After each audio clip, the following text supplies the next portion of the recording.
Fala galerinha, boa noite, tudo bem?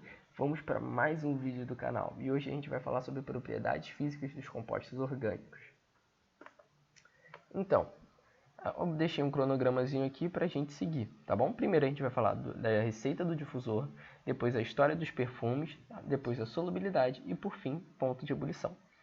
A receita do difusor é bem simplesinha e muito rápida e prática de fazer, ok? Além desses que eu já vou botar aqui, a gente só precisa de um recipiente e as varetas, ok? Além desses. O que a gente vai precisar? Da essência, a que você preferir, por isso eu não especifiquei aqui, ok? Mas a gente vai usar nos exercícios como se a gente estivesse fazendo com a essência de baunilha, que é a vanilina, ok?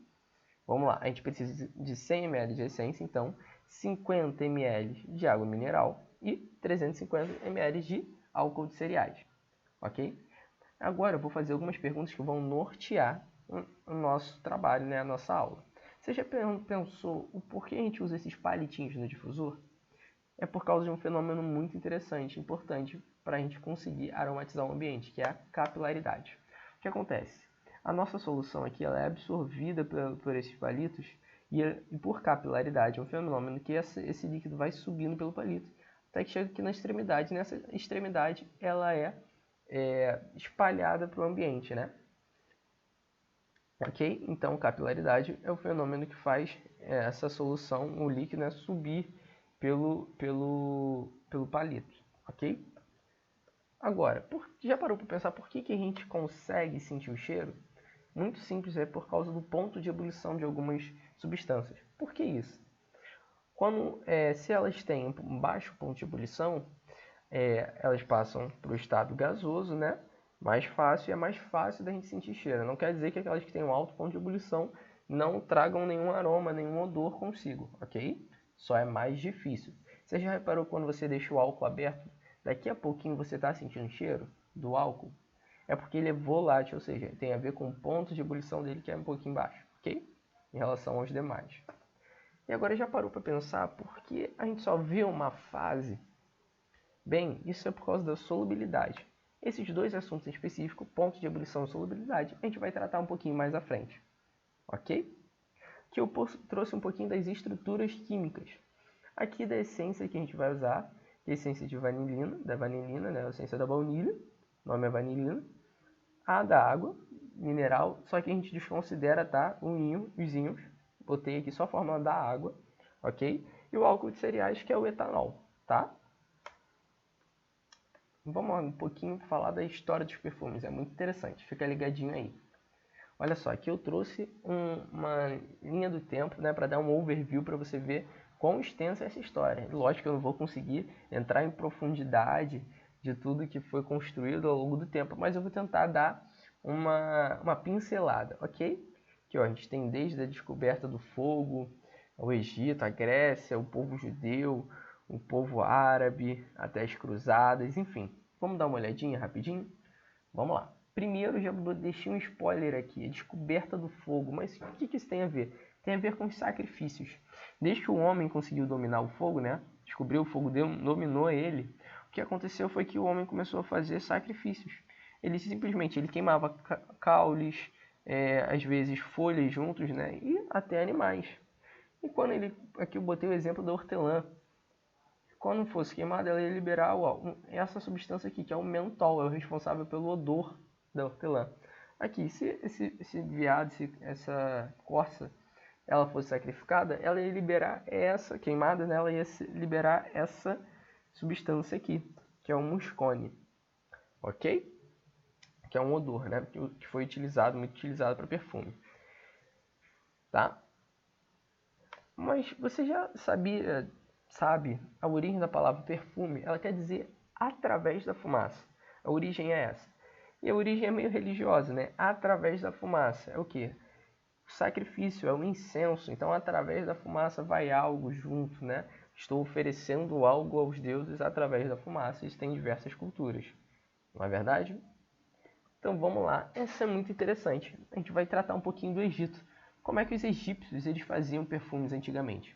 Eles pegavam folhas, flores, e eles mergulhavam às vezes no óleo ou na água, né?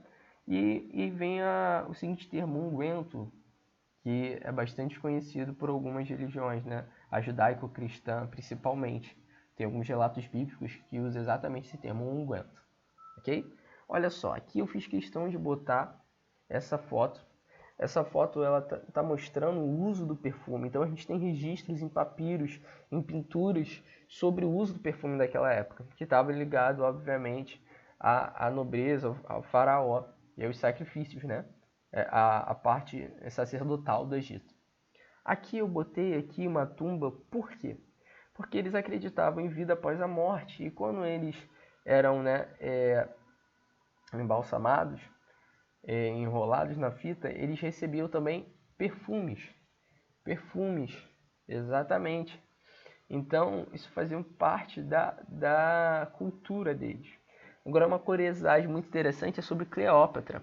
Você sabia que Cleópatra conquistou, né, usou, né, para conquistar os dois maiores imperadores do mundo antigo, o perfume? Exatamente. Marco Antônio, que foi um dos imperadores que ela conquistou, né, por sua beleza, enfim, narra o odor exalado por ela. Óbvio que era de perfume, não odor natural, né, pessoal? É muito interessante isso. Já mostrando o uso com a sensualidade. Enfim. Vamos agora um pouquinho na frente, os judeus. João, qual a ligação? A gente tem relatos históricos que os judeus passaram um tempo escravos do Egito. Então eles acabaram absorvendo um pouco, ok? Dessa cultura. E aí eles tinham o unguento e eles também tinham o costume de quando um parente morria, eles perfumavam, eles passavam um unguento. Tem um registro famoso de Jesus Cristo, da pessoa histórica, que os seus discípulos foram lá, levaram um unguento para perfumar o corpo. Mas não é só isso que da cultura dos judeus que a gente pode falar. Tem a parte religiosa, que eles tinham uma receita de um perfume, né? Era um incenso, eles chamavam de incenso, que era feito com algumas ervas específicas, que era só poderia ser usado para queimar em sacrifício. Ok? Opa, desculpa. Vamos para a próxima. Vamos falar dos perfumes na Grécia. Esse cara é muito importante, gente. Por quê? Até então, a gente só falava de perfume, aprendia sobre perfume boca a boca. Ok? Mas a partir daqui, algo muda. Esse cara, o Teofrasto, ele é responsável por escrever. Ele é a primeira pessoa que escreveu sobre como se fazia no perfume, com os prazos de validade, as receitas, os aromas conhecidos, né? Então ele tem um registro escrito chamado Tratado dos Odores. Isso permitiu que essa cultura se difundisse e perpetuasse, ok? Algumas, como na época era do lírio e da hortelã. Hipócrates é uma outra figura grega importante, que é o pai da medicina. Mas o que você deve estar pensando? O que isso tem a ver com os perfumes? Bem, ele usava perfumes concentrados de forma terapêutica. Isso é só uma curiosidadezinha. E Roma? Percebe que eu ainda só falei do Ocidente. Isso é muito importante porque eu vou falar daqui a pouco. Porque a Igreja Católica, um pouquinho, né? Depois, já em Roma, já estabelece um pouquinho na frente, ela não permitia o uso de incensos, de aromas até então, de perfumes até então, porque era considerado, ele era usado, perdão, o perfume, os incensos eram usados em cultos pagãos. Então, isso barrou basicamente que os incensos tivessem chegado à Europa Ocidental até então, ok? Voltando para cá, em Roma, a gente tem a cultura do uso do perfume em todas as classes sociais. Inclusive, né, do imperador, né, que usou bastante, foi um dos ícones, tá, da época. Inclusive, eles passavam mais perfume do que tomavam banho. Era mais comum passar perfume do que tomar banho. Ok? Eles usavam um unguento também, era um óleozinho, né, como o que hoje a gente falaria que é um óleo, né? Passava no corpo antes do banho. Agora, isso daqui é a União Arábia. O que isso tem a ver? Vamos lá. Esse conhecimento estava difuso. Eu já falei para você dos judeus, eu falei para você do povo egípcio, falei para você dos romanos, da Grécia. Isso tudo estava muito difuso, então o conhecimento estava muito espalhado. Chegou um momento que alguns dos povos do Oriente Médio, os egípcios, mesopotâmios, a Índia, né, e outros povos, além do Oriente Médio, né, do atual Oriente Médio, eles se uniram e criaram uma escola de medicina. E o que isso favoreceu? Eita, quase que não sai. Favoreceu alguns avanços, como a destilação de materiais. Óbvio que não era assim, né? Eu trouxe uma figura atual para fazer a correlação. Mas a destilação de materiais. Inclusive, eles chegaram a produzir o que chamaram e conhecemos como água de rosas. Fizeram, basicamente botaram as flores em água, e aquelas águas foram chamadas de águas de rosas, né? Tinha alguns aromas extraídos dessas flores, perdão. Agora é muito importante. Você lembra que eu falei que o Ocidente ele não tinha acesso aos incensos, né? Por causa da Igreja Católica? Com a Cruzada, que é justamente financiada, projetada pela Igreja Católica, nós temos um transporte e um comércio de especiarias. Entre elas, a gente vai ver o perfume, um produto que é um valor muito agregado na época muito grande. Então, vai trazer um grande lucro, mas lá no Ocidente, apenas quem vai consumir é a nobreza.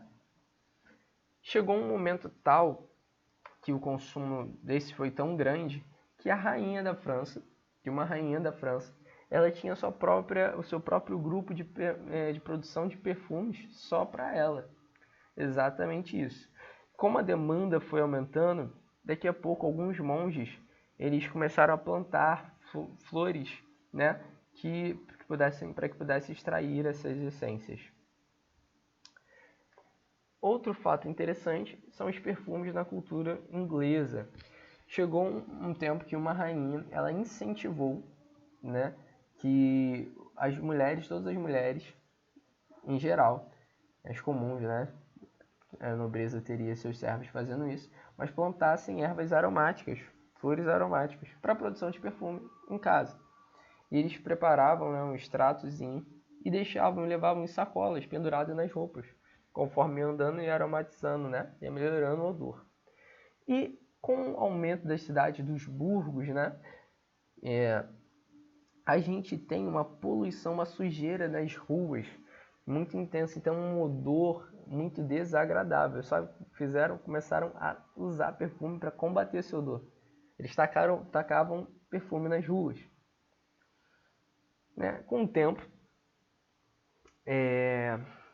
a produção ela deixou de ser caseira e começou a ser profissionalizada. Ok? Ela começou a ser profissionalizada, como na França, na Alemanha, na Inglaterra e nos Estados Unidos.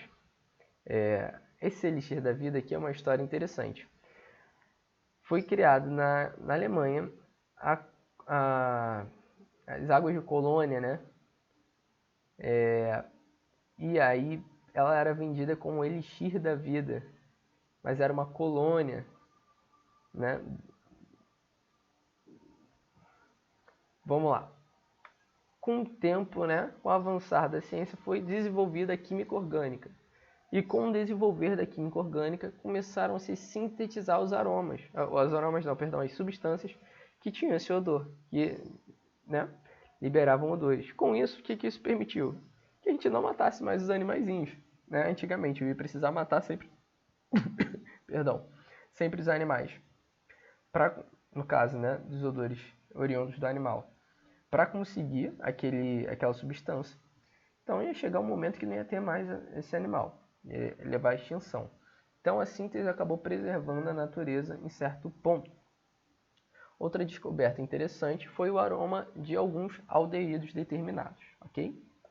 Com o tempo, essa indústria cresceu e a gente teve a produção de novos odores. Com a síntese orgânica, a gente conseguia reproduzir alguns naturais e misturar os naturais, dando um odor novo, diferente de todos os outros, ok?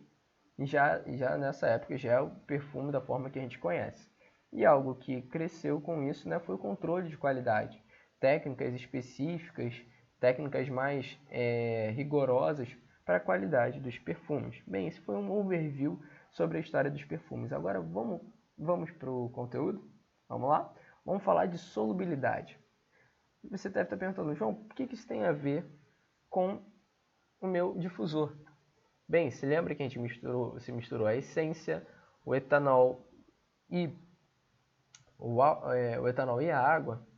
eles ficaram em uma fase só. E a gente vai entender o porquê disso. Bem, a solubilidade, você já viu que é a capacidade de dissolver um composto, um soluto, né? Um composto soluto, né? Tinha que ter uma vírgula, em um solvente. Peço desculpa, pessoal. Então, vamos lá. Se eles forem solúveis um no outro, a gente vai ter uma mistura homogênea. Se não, que é mistura homogênea se for solúvel. Se for insolúvel, uma mistura heterogênea. Tá, mas o que determina isso? Mais ou menos isso aqui que eu vou botar agora, tá? Semelhante dissolve semelhante. Como assim? A gente vai ver aqui na frente, ok? Tudo tranquilo até aí? Vamos lá. Aqui, ó, se eu botar água e hexano, a gente sabe, a fórmula da água é essa e do hexano é essa. 1, 2, 3, 4, 5, 6. A gente sabe que a água é polar e todo hidrocarboneto é apolar. Se lembra da definição? Semelhante dissolve semelhante. Eles têm semelhanças quanto à polaridade? Não. Um é polar e o outro é apolar. Então, eles são insolúveis entre si. Beleza? A gente pode partir para o próximo exemplo? Aqui, ó, butano e hexano. Opa, são dois hidrocarbonetos. E a gente sabe que todo hidrocarboneto é o quê? Apolar. Opa, temos semelhanças. São apolares. Então, eles vão se dissolver entre si. Solubilizar, perdão, entre si. Então, eles são solúveis. Outro exemplozinho que é o que a gente usou no nosso aromatizador. Água e etanol. Ó, a água, a fórmula é essa e o etanol é essa. Presta atenção agora. O etanol ele tem uma parte hidrocarbônica, que é a polar, que é o CH3CH2. Mas também tem um OH. Então, o etanol tem uma cadeia carbônica bem pequenininha. Então, isso faz que esse OH tenha um peso na sua polaridade, uma importância, uma intensidade na sua polaridade, levando a ponto de fazer essa molécula polar, ok? Ter uma polaridade, um momento de polar diferente de zero. Então, se os dois são polares, eles são solúveis entre si, ok? É por isso que a gente só vê uma fase no aromatizador. Vamos lá, agora a gente tem a água e o hexanol. A água, está aqui a fórmula, eu botei a fórmula abreviada, né? 5 carbonos aqui, mais um aqui, 6.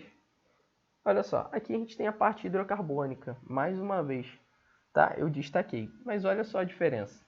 Aqui eu tenho uma cadeia hidrocarbônica com 6 carbonos. Poxa, no etanol tinha 2. O que eu estou fazendo? Aumentando a parte apolar do hexanol. Ah, João, mas tem um OH. Verdade, tem um OH. Só que olha só, ele tem uma polaridade legal. Para aquela molécula que tinha uma cadeia carbônica pequena. Mas olha só, agora já são 6 carbonos. É 3 vezes mais a cadeia carbônica do etanol, né?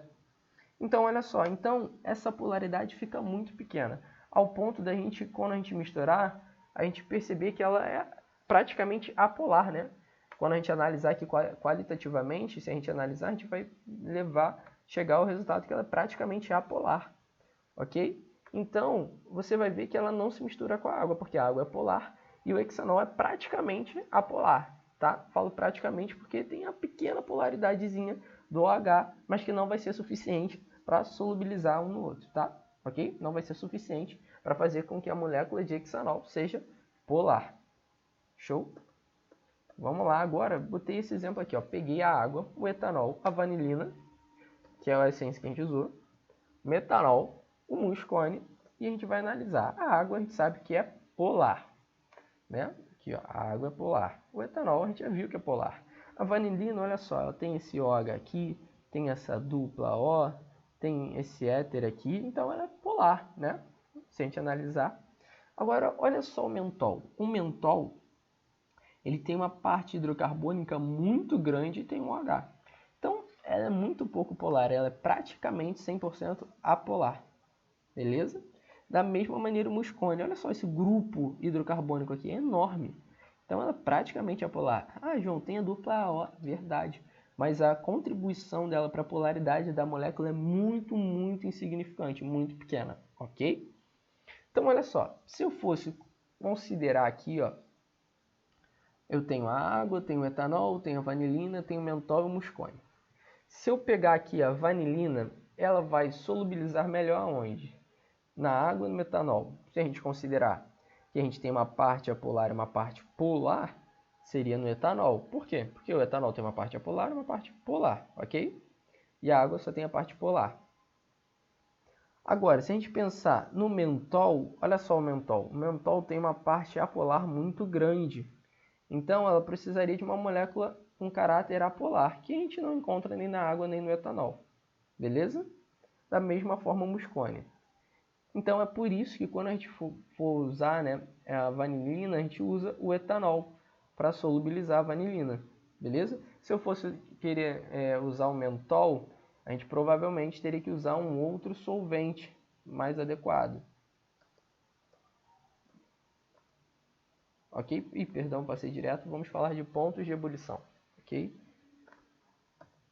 Olha só, um resuminho aqui, ponto de ebulição, sólido, líquido, gasoso, só para a gente lembrar. Bem, a gente tem o gelo, né? A água no estado sólido. E quando a gente aumenta a temperatura, né? A gente tirou ela lá do congelador, a gente leva ela para o estado líquido. Legal. E se a gente aumentar a temperatura ainda, a gente leva para o estado gasoso. Muito interessante. Mas por que ela muda de estado? Bem, no estado sólido, as moléculas elas estão juntinhas. A gente vai ver que está escrito depois. Mas quando eu aumento a temperatura, o que eu estou fazendo com essas moléculas que estão muito próximas? Eu estou rompendo a interação entre elas, ou seja, eu estou rompendo as forças intermoleculares entre si, eu estou separando. E aí eu levo para o estado líquido. Olha só, aqui as moléculas já estão mais um pouco distanciadas. Mas se eu der mais energia, eu vou conseguir romper mais interações, levando ao estado gasoso, ok? Aqui é só um complementozinho falando das características dos estados, ok? Vamos lá então analisar, aprender sobre pontos de ebulição? Bem, primeiro fator é a massa. Olha só, botei 4 exemplos, metano, etano, propano e butano. Botei as fórmulas, ok? E vamos analisar a massa. Vamos ver se ela altera o ponto de ebulição. Olha só, a massa do metano é 16, do etano é 30, do propano 44, do butano 58, todos gramas por mol, tá? E agora eu botei aqui os pontos de ebulição de cada um. Note que o do metano é menos 161,7. E aqui ó, vai ficando cada vez menos negativo, ou seja, mais positivo, até chegar ao butano. Então, o ponto de ebulição, se a gente conseguir parar para observar, ele aumenta com o aumento da massa, com a elevação da massa, ok?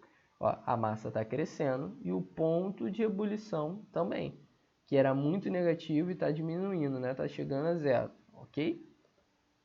Vamos lá, uma segunda análise é das interações moleculares.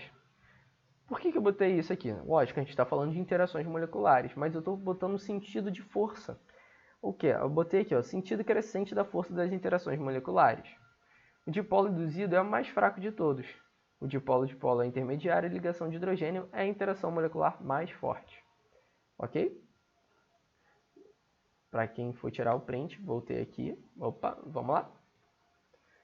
Agora, a gente vai analisar como ela afeta. Olha só, botei o etano aqui, o metanoato de metilo, etanol. Tentei usar aqui isômeros, né, para não mexer muito com a massa, porque aqui não tem oxigênio, então para não dar tanta diferença. Mas a gente vai analisar agora só do ponto de vista das interações moleculares, ok? Aqui, ó, dipolo induzido, por quê? É um composto apolar, você sabe, já estudou isso, que compostos apolares têm interação do dipolo induzido. Aqui é um composto polar, então é a interação tipo dipolo-dipolo. E aqui ó, tem um grupo OH, então a ligação de hidrogênio. Agora presta atenção nos pontos de ebulição. Olha só, opa, aqui ó, menos 88,6 para o dipolo induzido. 31,8 graus Celsius, já positivos, dipolo-dipolo. E a ligação de hidrogênio, 78,3. O que está acontecendo? Ela está aumentando com a força da interação, como a gente viu no slide anterior. Você pode observar mais eficientemente entre esses dois aqui, que são isômeros. Olha só, a única coisa que mudou, lógico, a estrutura mudou, mas mudou o tipo de interação. Isso foi suficiente para aumentar em quase 40, um pouco mais de 40 graus o ponto de ebulição. Então, aqui, ó, o ponto de ebulição aumenta com o aumento das forças das interações, né? Ok? E vamos para o último ponto, que é a linearidade dos compostos. Eita, quase que não sai. Aqui eu botei 1, 2, 3, 4, 5, botei pentano, 5 pentanos aqui. Aqui são as interações, tá? Em vermelhinho, as interações. e eu botei aqui o isobutano, né, ou 2-metilbutano. Por que eu botei eles? Porque eles são isômeros entre si, mas aqui a gente tem uma cadeia linear e aqui a gente tem uma ramificada. Então, olha só, aqui eu tenho um impedimento estérico, ou seja, um impedimento espacial menor entre as moléculas. Então, eu posso aproximar mais elas, né? Elas podem ser mais atraídas, porque a distância é menor, então a atração é maior. Não é isso? Quando você pega um ímã e distancia muito ele do metal, você não sente muita atração. Agora, quando você aproxima ele do metal, você sente maior atração. Beleza? Aqui eu tenho esse grupo metila, que ele vai causar um impedimento estérico. Então eu não vou ter uma proximidade entre as duas moléculas quanto eu vou ter aqui.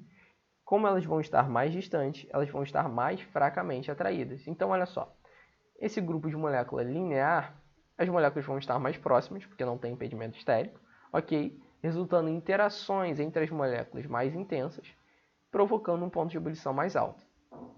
Aqui, justamente o contrário, né? Porque eu tenho esse impedimento estérico, eu tenho moléculas mais distantes, por isso interações menos intensas e um ponto de ebulição mais baixo. Então vamos ver, analisar rapidinho? Vamos lá, trouxe exemplos aqui pra gente, ok? Trouxe 2 exemplos já juntos no mesmo slide. Olha só, o butano. O butano está aqui, a gente viu que é a cadeia linear. Metilpropano. Botei isômeros, tá? Novamente, para a gente não ter interferência em relação à massa. Botei e também interferência em relação ao tempo de interação molecular, ao ponto de interação molecular. São todos hidrocarbonetos, então eles têm dipolo induzido, né? Não vai ter diferença nisso e a massa deles é igual. Só que essa cadeia aqui é ramificada, ok? Esse é um exemplo. Aqui, ó, é menos 5 graus Celsius o ponto de ebulição desse cara. Agora vamos ver do metilpropano. Menos 11,8. Foi exatamente isso que a gente viu. O que a gente viu? Que por ter esse grupo aqui, né, por ser ramificada, as suas moléculas ficam mais distantes, né, elas não ficam tão próximas. Então as interações entre elas são menores, são mais fracas, e por isso o ponto de ebulição é mais baixo. Vamos lá para o pentano, a mesma coisa, ó, botei isômeros, metilbutano e pentano, né? Então, olha só, o pentano é linear e o metilbutano é ramificado. A gente vai ver o mesmo caso, olha só. Linear, cadeia linear tem um ponto de ebulição maior do que a cadeia ramificada. Foi? Só para a gente fechar, eu peguei as 3 essências que a gente falou e vamos analisar elas dos 3 pontos. Bem, aqui aí eu botei a fórmula, né, o nome de cada uma, a fórmula. Aqui eu botei a LH da ligação de hidrogênio que esse OH vai fazer. Aqui a gente tem um dipolo aqui e aqui, ok? O mentol, a gente vai ter a ligação de hidrogênio que vai fazer esse OH e tem todo o dipolo induzido da molécula. E aqui a gente tem o dipolo induzido, né? Porque essa dupla O é muito pequena, mas a gente poderia botar um dipolo, mas o que eu quero falar? Eu estou desconsiderando aqui, ó, principalmente aqui, essa ligação de hidrogênio. Por quê? Poxa, a molécula, a parte apolar dela é muito grande. Então, o que vai prevalecer é o dipolo induzido. Igualmente aqui no muscone, ok? Então, se a gente for parar para pensar só em polaridade, quer dizer, em interação molecular, quem ganha é a vanilina. Só que, olha só, gente, a gente vai fazer uma análise qualitativa, a gente só vai comparar, ok? Depois eu vou trazer. Eu peguei a massa de cada um deles, você vai ver que ó, a massa dele é muito maior. Isso vai interferir no ponto de ebulição. E a massa desses caras é semelhante. Então, o que provavelmente vai afetar, vai dar diferença entre elas, vai ser o quê? O tipo de interação. Por quê? Aqui, ó, as duas são ramificadas. Então, são ramificadas, a massa é próxima, então o que vai dar o desempate é a interação. A gente já desconsiderou essa ligação de hidrogênio aqui, né? Ficou só com o dipolo induzido, que é o que mais tem. E aqui a gente ficou com ligação de hidrogênio dipolo-dipolo, que é o que a gente vê aqui na molécula, né? Então, esse cara tem uma interação muito mais forte do que esse cara. Então, o ponto de ebulição da vanilina vai ser maior do que mentol. Vamos ver se isso acontece realmente? Olha lá, 285 para a vanilina e 216 para o mentol, beleza? Vamos para o muscone. O muscone a gente viu que basicamente dipolo induzido, né? Que a gente já falou. Aqui é 237 gramas por mol, a massa é muito maior e é ramificada, tem uma ramificaçãozinha aqui, né? Só que a massa dele é muito maior, então provavelmente o ponto de ebulição dele é muito maior do que o dos outros. Olha lá, 328. Pessoal, foi isso. Espero que vocês tenham gostado.